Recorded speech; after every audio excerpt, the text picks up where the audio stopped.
Assalamualaikum warahmatullahi wabarakatuh. Berbeda dengan malam pertama di ranjang pernikahan, suasananya begitu indah dan romantis, seiring dengan hadirnya orang-orang terkasih yang memeluk kita dengan penuh kehangatan. Sedangkan malam pertama dikubur, seiring dengan perginya orang-orang tercinta dari pemandangan kita akan merasa sendiri, gelap dan sepi. Hanya keyakinan dan amal soleh dalam hidup yang kemudian memeluk kita saat mati kelak dengan penuh kehangatan, ataupun sebaliknya. Tak terbayangkan pedihnya liang kubur dan isak tangis anggota keluarga saat menyerahkan jenazah membuat suasana semakin mencekam. Hal ini tentu lebih mengerikan dan menjadikan bagi tubuh. Menurut sabda Nabi SAW, kuburan merupakan tempat pertama bagi manusia setelah meninggal hingga menunggu datangnya hari kiamat.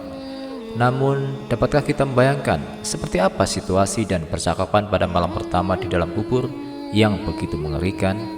Oleh karena itu, mulai saat ini, sebagai umat Islam, kita harus pandai mempersiapkan segala sesuatunya agar bisa melewati malam pertama yang penuh tekanan di dalam kubur.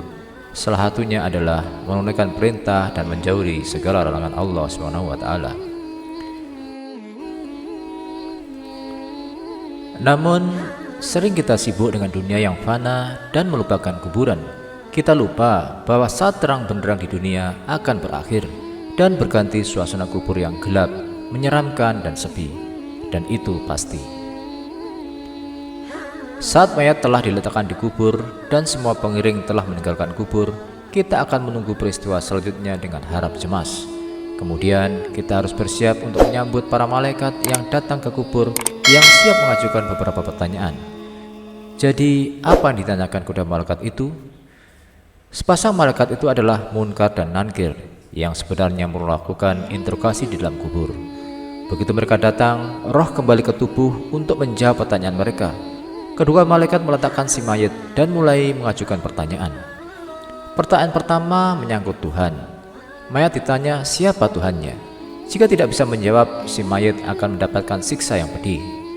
Pertanyaan selanjutnya menyangkut agamanya. Apa agamamu? Jika tetap tidak bisa menjawab, si mayat akan disiksa lagi. Pertanyaan ketiga menyangkut nabimu. Siapa nabimu? Jika Anda masih tidak bisa menjawab, Anda akan disiksa dengan siksa yang lebih pedih lagi. Jika ketika pertanyaan ini tidak bisa dijawab, Anda akan merasakan panasan neraka dan racunnya. Kemudian muncul seorang pria yang berbau tidak sedap, berpakaian compang-camping dan berwajah sangat jelek. Siapa dia? Tidak lain adalah perbuatan jahat itu sendiri. Perbuatan jahat telah membuatnya menjadi sosok yang jelek dan bau, yang sebenarnya adalah perwujudan dari dirinya sendiri. Dan neraka menunggu kehadiran si mayat. Menantikan hari pembalasan, si mayat dalam kubur terus mengalami siksa yang paling pedih dan tak terbayangkan. Lalu, bagaimana jika si mayat bisa menjawab semua pertanyaan yang diajukan?